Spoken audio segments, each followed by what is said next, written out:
කියන්නේ සිංහලෙක් රැවුල කොන්නේ වවන්න ඕන කියලා නීතියක් තියෙන හෙළයන්ගේ උරුමය. සිංහෙක් කියන්නේ කවුද?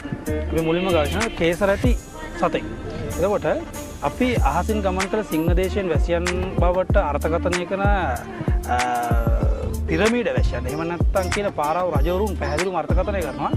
කොණ්ඩේ පවා ගන්නාලද සිංහ දේශයේ සිටින මිනිසුන් විසින් තමයි මේ පිරමීඩ තාක්ෂණය පවා ලෝකෙට දුන්නේ කියලා.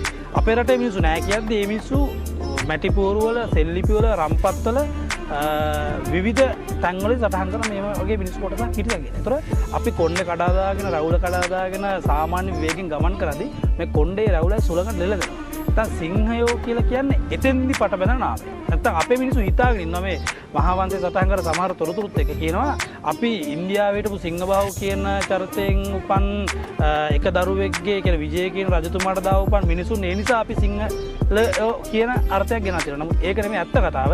ස්වරූපෙන් සිංහයේ ස්වරූපය ඇති මිනිසා.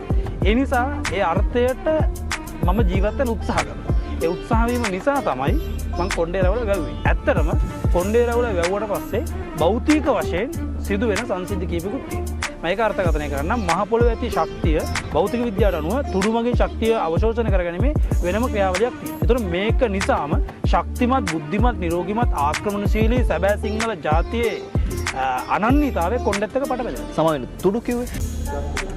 තුඩක්. කෙස් ගහක තුඩක්.